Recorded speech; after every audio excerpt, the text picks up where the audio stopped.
Estamos encerrando nossa leitura sobre Atos. Vamos encerrá-la exatamente no domingo dos 80 anos aqui, próximo domingo.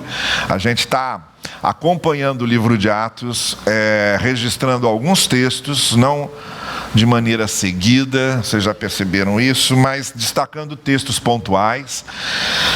E a gente encerra essa peregrinação no domingo próximo.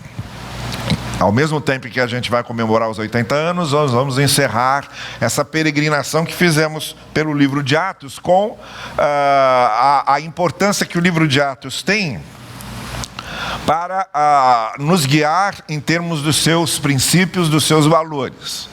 Eu já realcei aqui algumas vezes que o Atos é importante, não por causa das questões culturais, históricas, do contexto sociocultural da época, mas por causa dos princípios e dos valores que esse livro passa para a igreja, que continua escrevendo ainda.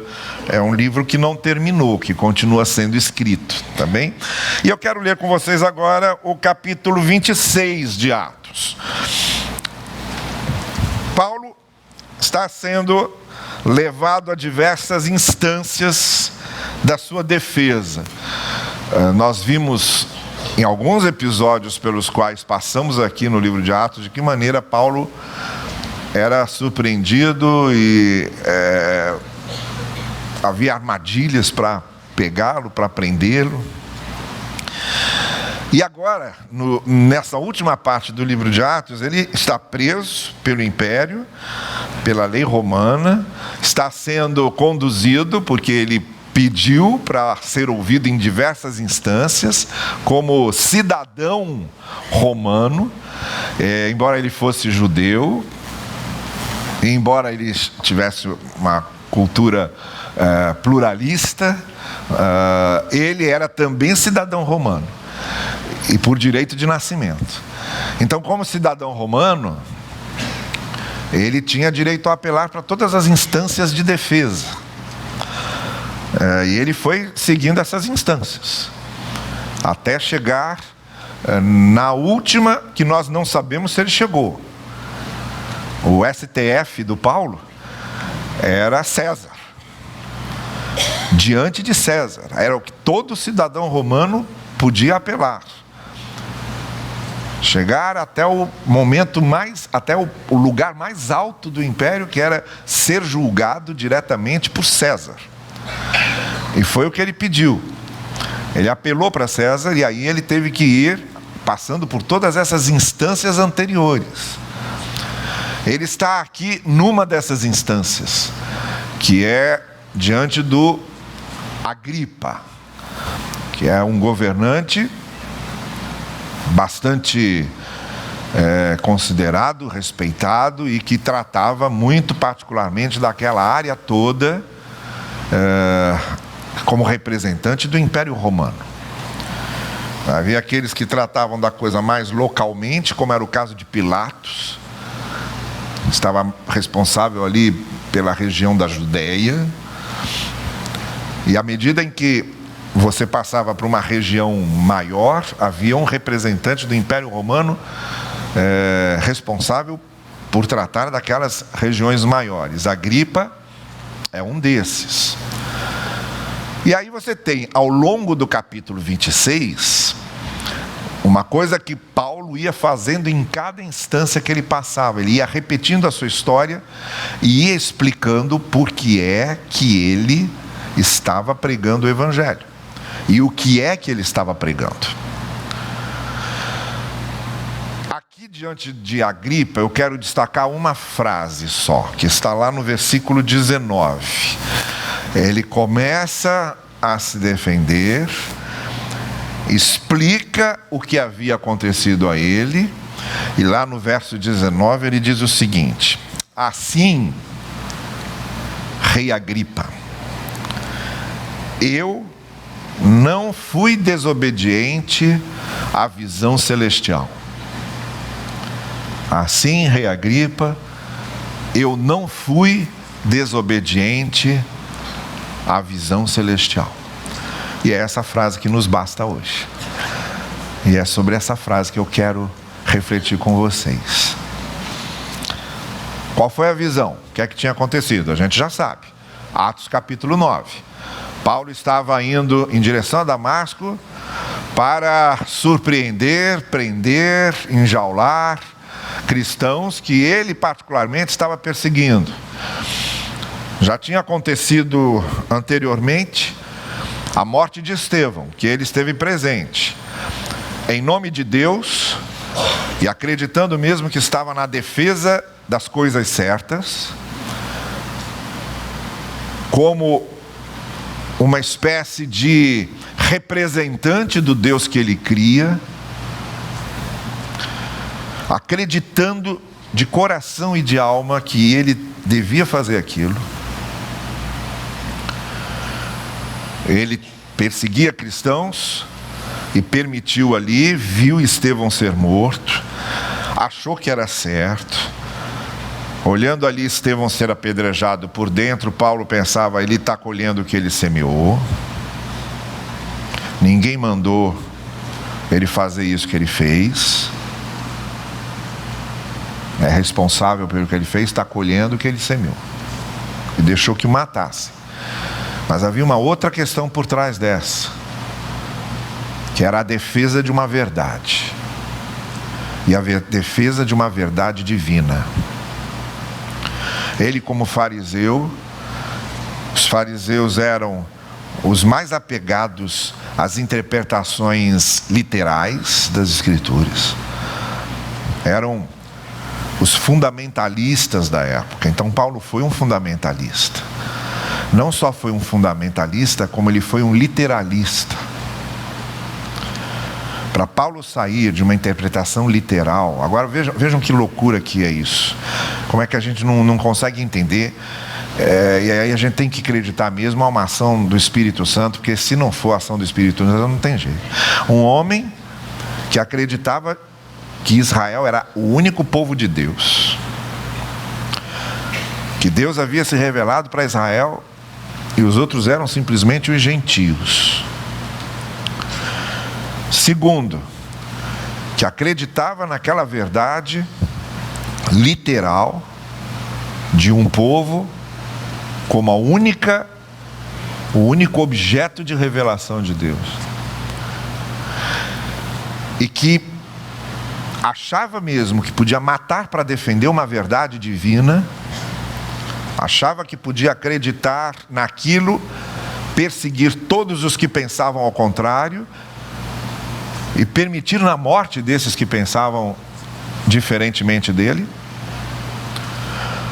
Esse homem, para transitar para um ponto, como nós vimos aqui também, que sacode as sandálias na porta de uma sinagoga, dizendo, aqui eu parei, não tenho mais nada para dizer para esses judeus, eu agora vou pregar para os gentios.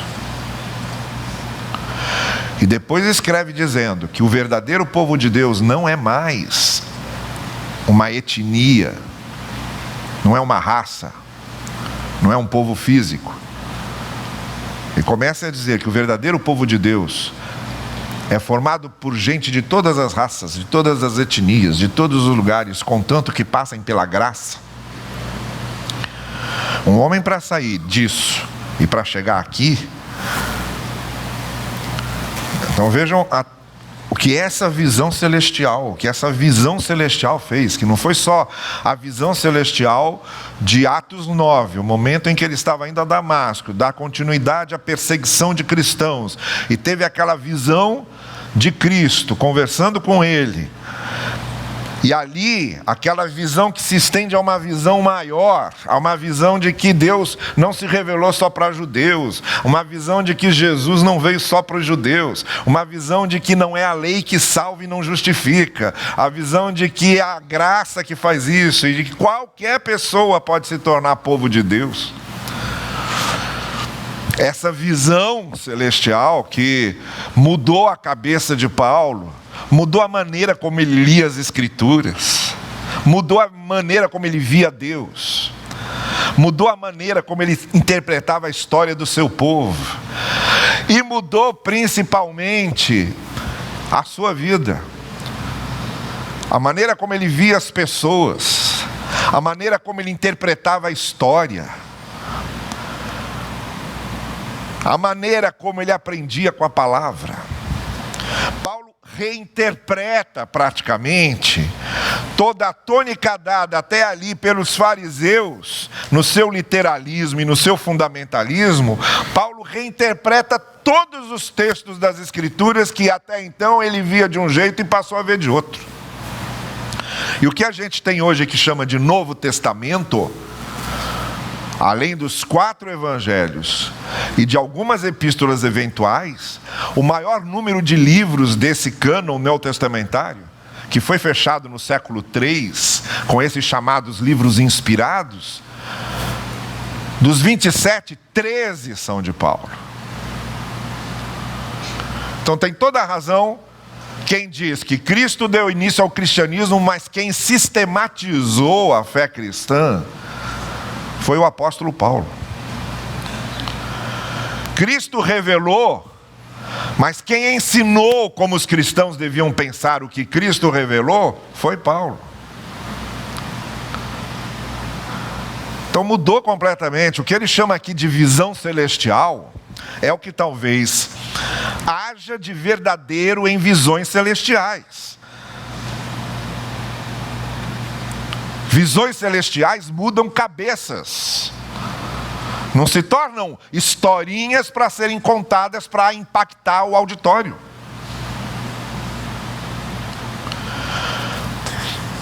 Eu estava pregando numa igreja, que eu não vou dizer qual foi, obviamente. Esse negócio de transmitir pela internet é um problema. Bom, eu estava pregando numa igreja da face da terra.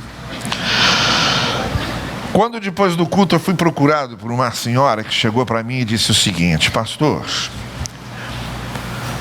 eu tive uma visão de Deus. Na minha visão, eu saí do meu corpo e comecei a subir. Aí eu vi essa igreja, fui subindo, vi a rua, fui subindo, vi o bairro, fui subindo, vi a cidade, fui subindo, vi o país, fui subindo, vi o continente. E à medida que eu subia, a minha visão ia se ampliando, aí eu vi o planeta. Aí depois eu vi todo o sistema solar. Aí depois eu saí da galáxia e vi ali a galáxia lá dentro e fiquei no centro do universo. E depois eu voltei. O que o senhor acha que é isso? Agora vejam para quem que ela foi perguntar. Aí eu falei para ela: eu acho que a senhora precisava de uma orientação profissional. Eu desconfio que a senhora está vendo coisas, está ouvindo coisas. Quem vê coisas e ouve coisas precisa de tratamento, porque não é normal. Eu acho que a senhora tem que procurar um médico. Aí ela olhou e falou: é mesmo? Porque já me disseram que Deus está querendo me dizer alguma coisa com isso. Eu falei: tá, então faz o seguinte, primeiro procura um médico e veja o que um profissional tem a lhe dizer sobre isso, porque essa sua visão não faz sentido nenhum. Não faz sentido nenhum. Visões celestiais mudam vidas. Principalmente mudam a vida moral da pessoa, e mudam o pensamento da pessoa, mudam a cabeça da pessoa, mudam a forma de vida da pessoa. Não é uma coisa para ficar narrando, como se fosse um inventário da minha espiritualidade. Não é algo que eu apresento como prova da minha espiritualidade. É algo que eu apresento como prova da mudança da minha vida.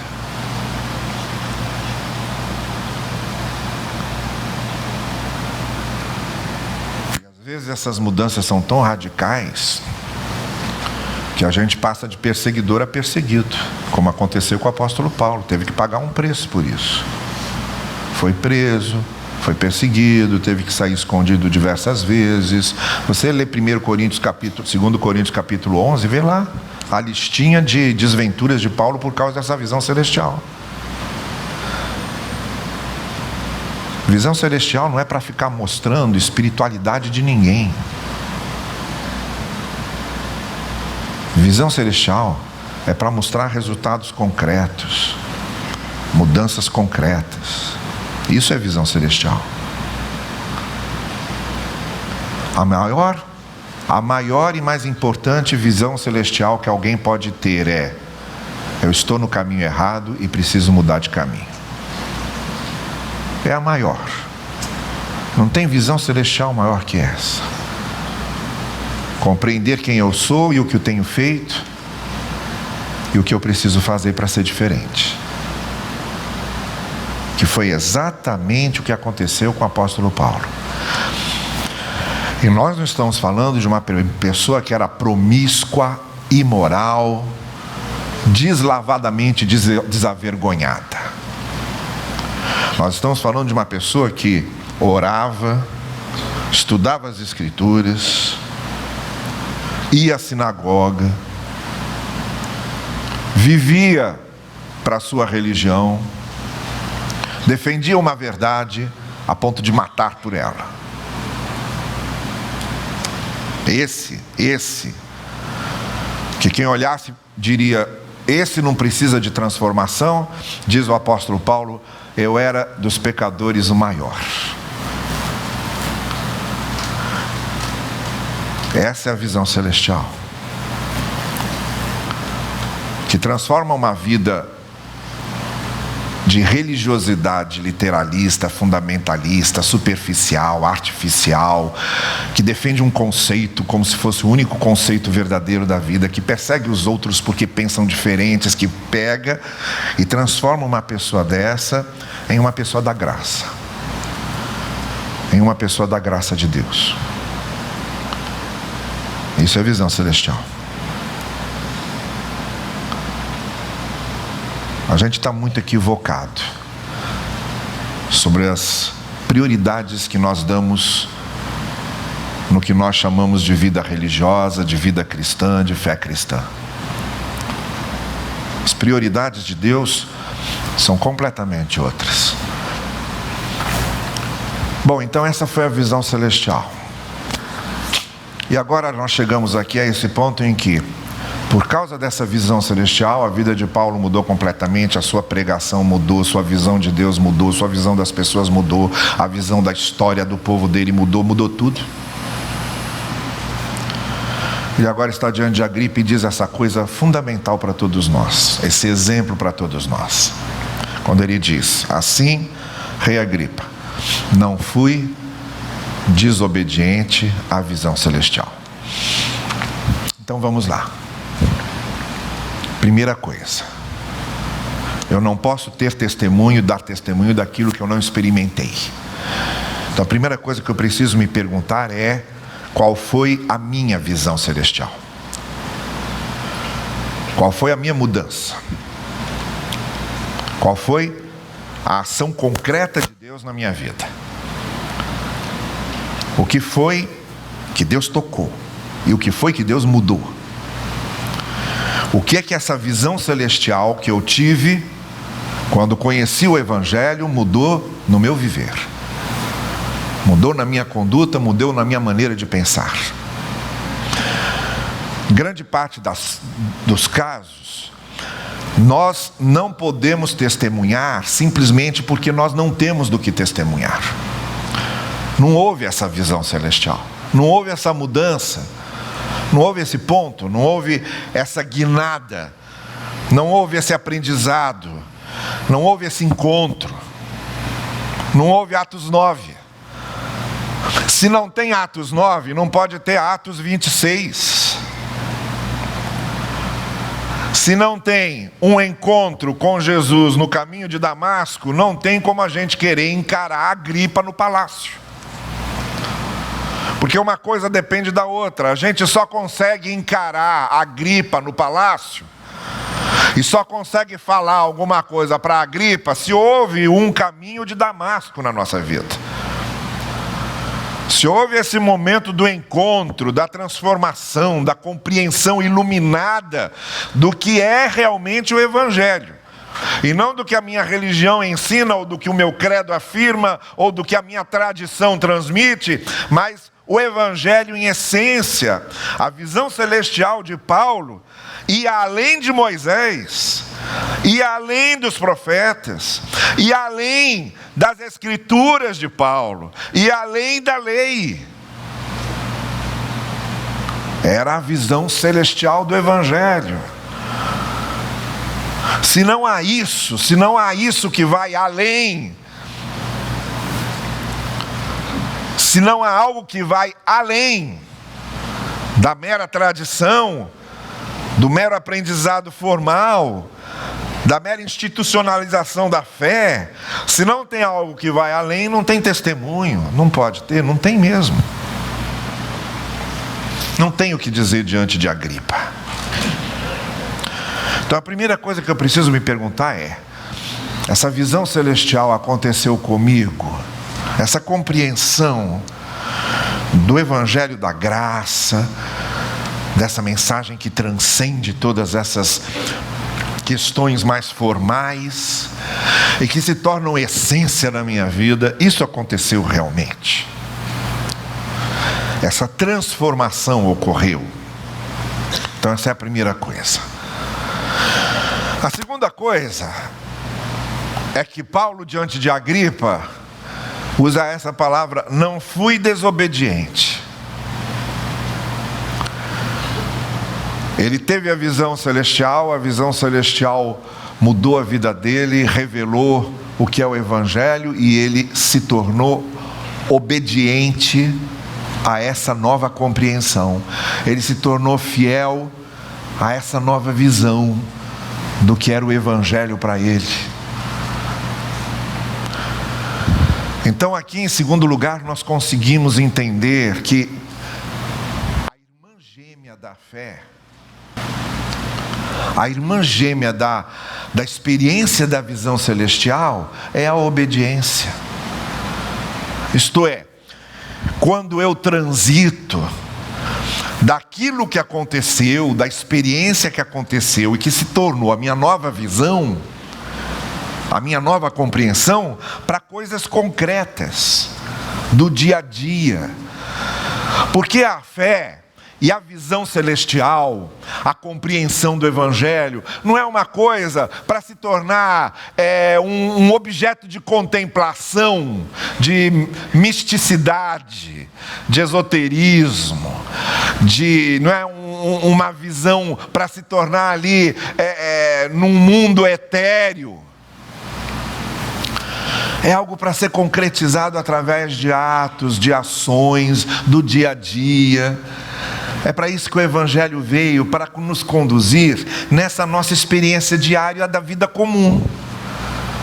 Então, quando Paulo fala em obediência, ele está dizendo: olha, a obediência ao que o Evangelho diz é o momento exato em que o que é uma teoria, o que é uma visão, o que é uma compreensão, o que é uma transformação, o que é uma nova dimensão da coisa, se transforma em algo comum, objetivo, concreto, para ser vivido no dia a dia, para viver dentro de casa, para viver no lugar de trabalho, para viver nas relações, para viver nas tomadas de decisões, para viver nos momentos de lazer, para viver nas grandes escolhas da vida ou nas pequenas trivialidades.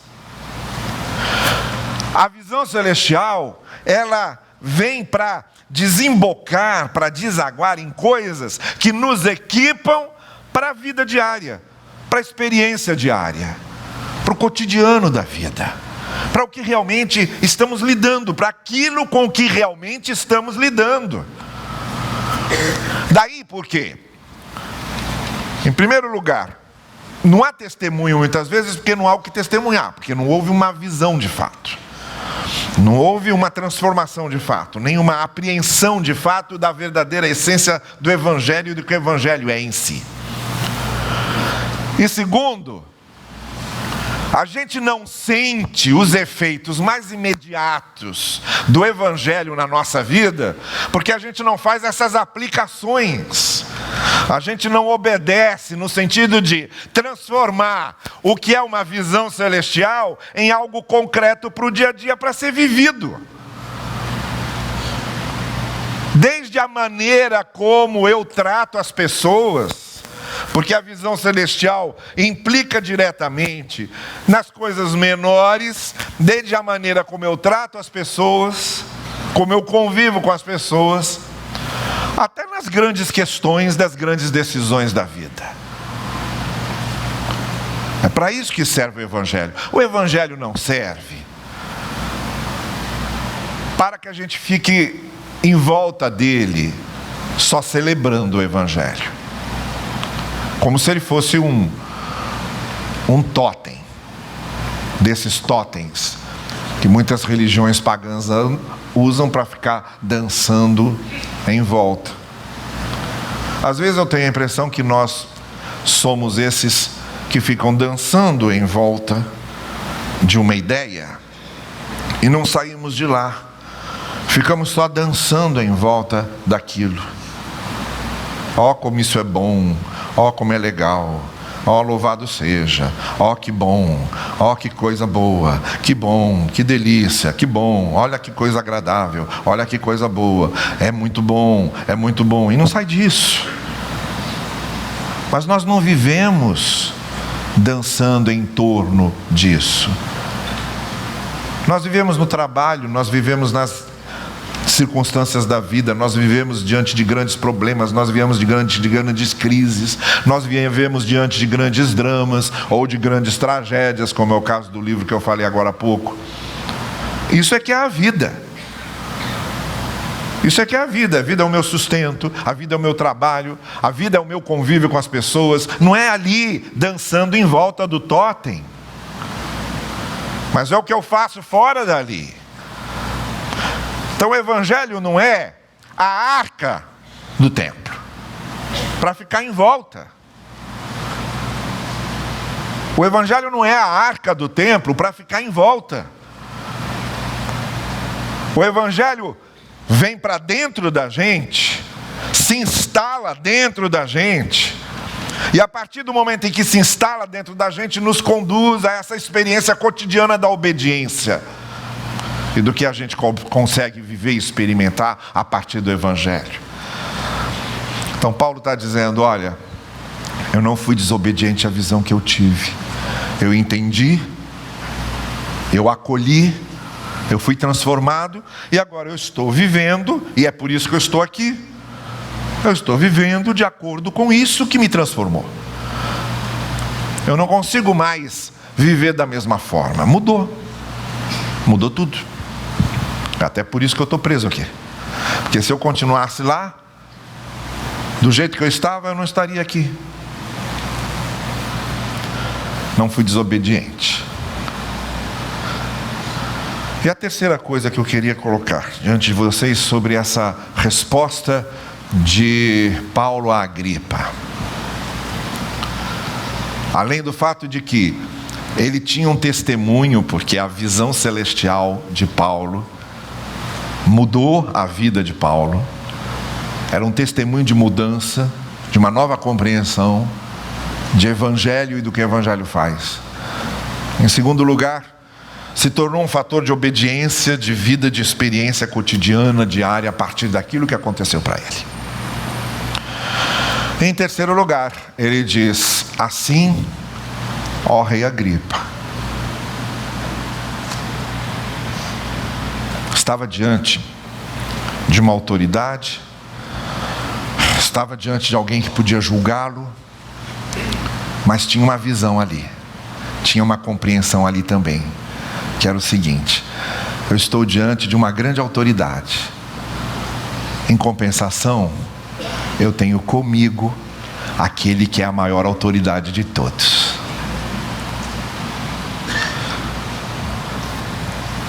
E esse homem que está aqui, essa grande autoridade que está aqui, não vai conseguir fazer comigo o que Deus não deixar.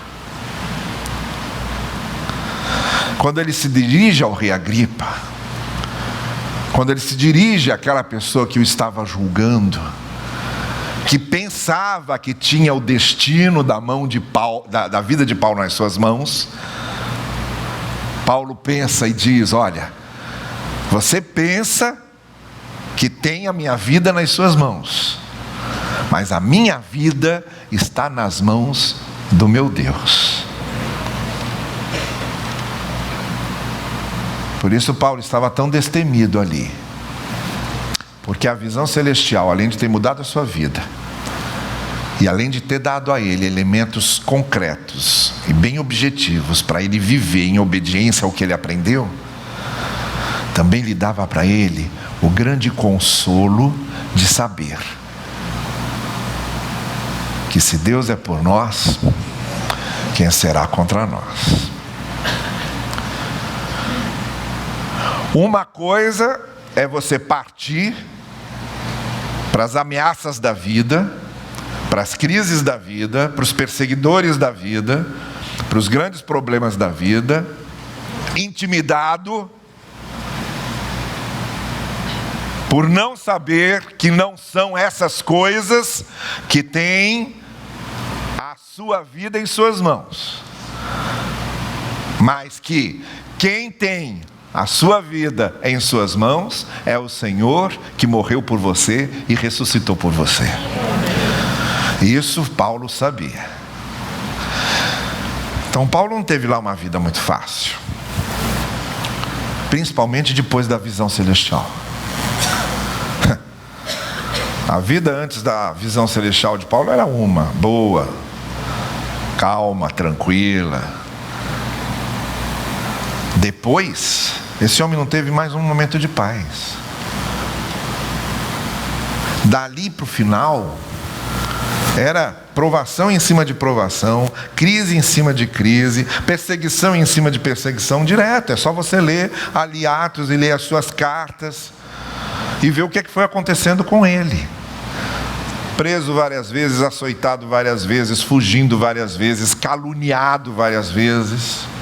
Quando ele escreve a segunda carta aos Coríntios, ele está tratando de uma calúnia. A segunda carta aos Coríntios foi para falar de um caluniador que na igreja de Corinto tinha criado todo um fake news ali sobre Paulo. E Paulo usando a segunda carta aos Coríntios para alertar os coríntios de que o que aquele homem havia feito com o seu nome e as distorções que havia feito com a sua biografia não eram verdadeiras. Então ele não teve paz em nenhum momento e termina a sua vida preso.